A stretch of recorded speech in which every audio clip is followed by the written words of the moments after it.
Right? Reduce unnecessary energy usage in the office. Yes, we thinking around this. We thinking the same thing. How can a business be sustainable? Yes.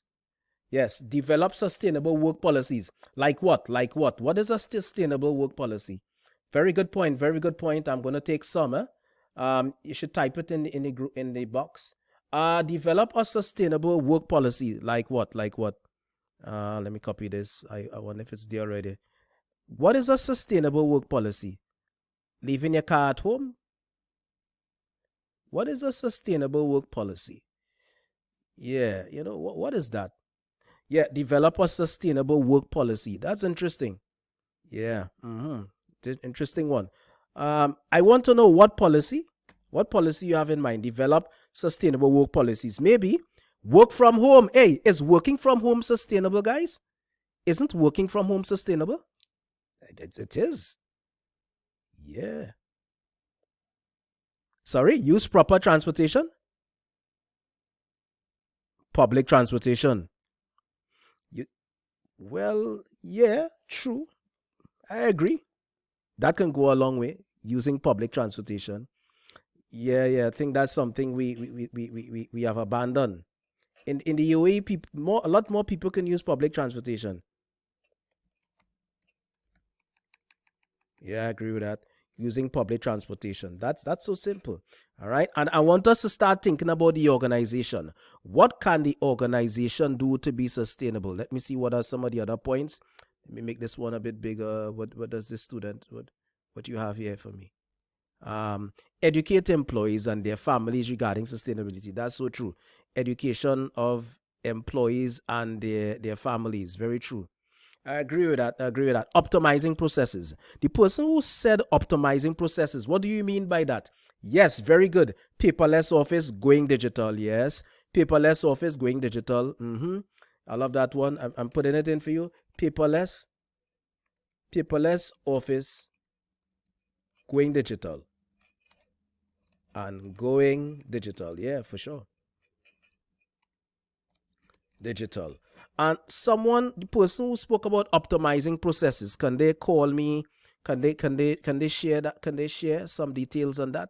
The person who said optimizing their resources. Someone said lean business operation. Very good. I'm with you on that. Being lean. Being lean is really all about. Hey, that's you, Oscar. Oscar, could you share? Could you go in a bit more detail? I get that point. Being lean. That's very good. You'll type. Oh, no problem. You can type it. Right? Being lean and agile. Being lean is getting rid of all the waste, all the unnecessary processes. Right? Let me see if I missed anything. Earlier on, use water responsibly, right? So don't stay in the shower too long. Right. Use water responsibly. Even at the organization, use water responsibly. You know, I have I have a question. I have a question. I'm thinking, I want to ask your opinion. Energy management, yes. I'm going to put that one in. Very good one, Jeremy. I have a question. It's not $1 million question. I have a question. Maybe I'll ask Swati. Swati, I have a question. You care to participate? I'm thinking. Can you help? Could you participate by maybe answering the question? That's probably is I'm going to get a yes. I'm sure I'm going to get a yes. So good one, energy management. That will bring another conversation. Okay, Swati. I was thinking something. You know, to me, if we really want to be sustainable, we should not ignore um, that people factor as well. In other words, we should not ignore the whole concept of equal opportunity. What are your thoughts on that? What are your thoughts on that, Swati? Thanks for sharing that information, Oscar. Swati, what are your thoughts on that? I am saying that if you want to promote sustainability, there should be equal opportunity for the disabled and so on and so on, and women and everyone. What are your thoughts? Testing one, two, three. Really? Audio cut off? Really? Hold on.